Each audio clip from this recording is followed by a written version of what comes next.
অভিনয় না করে একটু বাজে অভিনয় করতেন, তখন নিশানের সেই বাবা ছেলের কেমিস্ট্রিটা আর বেরোতো না ঠিকভাবে। তার সেই অ্যাক্টর যিনি তার যে ভিলেন ছিলেন শহীদুজ্জামান সেলিম, তিনি যদি সেইভাবে অ্যাক্টিংটা না করতো, সব জেরিন যদি সেভাবে রিয়্যাক্ট না করতো, এটা প্রত্যেকের একটি মিলেই কিন্তু নিশান দাঁড়িয়েছে। সবাই কিন্তু এই নিশানকে কমপ্লিমেন্ট করেছে। সো নিশানের সাকসেসে নিশানের যতখানি কন্ট্রিবিউশন, ঠিক সমপরিমাণ কন্ট্রিবিউশন প্রত্যেকটা ক্যারেক্টারে, তার বাবা, অপু, রাকায়েত ভাইয়ের, জেরিনের, তারপরে আমাদের লিখন, সোনেরার, প্রত্যেকে মিলিয়ে কিন্তু এই নিশানটা দাঁড়িয়েছে। আমার গল্প আমরা নিশানের মধ্যে দিয়েই বলেছি, আমার ক্যারেক্টারই গল্প বলেছে, কিন্তু প্রত্যেকে মিলে এই নিশানকে দাঁড় করিয়েছে। সবার কন্ট্রিবিউশনের ফলে কিন্তু, এবং এই কথাটা আমি একদম জোর দিয়ে দায়িত্ব নিয়ে প্রথম দিকেই অনেকবার বলেছি। সো এই যে আমাদের অভিনয়ের বা গল্পের যে ট্রিপটা, জার্নিটা, এটা আসলে অনেকগুলো পিলারের উপর আসলে নির্ভর করে। একটা পিলার একটু দুর্বল হলে সেখান থেকে গাড়ি পড়ে যাওয়ার সম্ভাবনা থাকে ব্রিজ থেকে।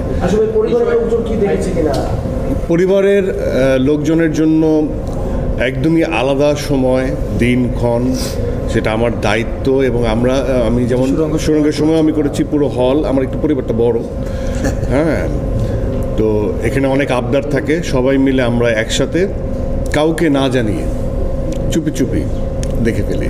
ভাই, আমরা জানি আপনি খুব ভালো গান করেন, সেটা আমরা অন্য সময় আপনি গিটার বাজিয়েও গান দেখেছি। প্রথমবারের মতো দেখলাম যে দাগিতে নিজের ভোকালটা সেভাবে এসেছে, লাইনটা কীভাবে ছিল এবং কখন আপনি সম্মত হলেন যে আমি ওখানে অ্যাড দিব বা কণ্ঠটা আমি দিব? আসলে এটা শাকিল বলতে পারবো না। সম্মত আসলে আমি হলাম যখন ও বললো যে গান গাওয়ার জন্য টাকা নেবেন, হ্যাঁ, ফ্রিতে গাবে, তখন আমি সম্মত হলাম আসলে।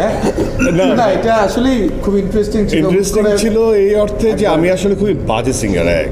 2 নম্বর হচ্ছে যে একটা বাথরুম সিঙ্গার, আমার মতো করে সব গান একই সুরে গাওয়ার একটা প্রবণতা।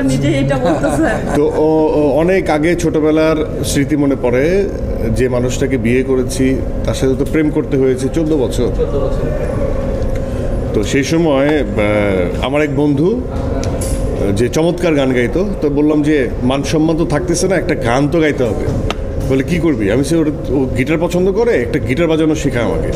তো আমাকে বললো যে বেসিক শিখে লাভ নাই, তুই এমনি গুনগুন করে একটা গান তোকে শিখাই দিচ্ছি। তো ওই সি, এফ, জি এরকম কয়েকটা কর্ড, তো এখন অবধি আমার ওই উন্নতি ওইখানেই, ওই কর্ডগুলোই পারি। তো তখন গান লিখতাম আর নিজে নিজে সুর দেওয়ার চেষ্টা করতাম, গান লিখতাম, নিজে নিজে সুর দেওয়ার চেষ্টা করতাম। আমাদের শিরিকোটায় অনেক মেমোরিজ, আমি আমার দোস্ত বন্ধু যারা ছিল, ইভেন দো তখন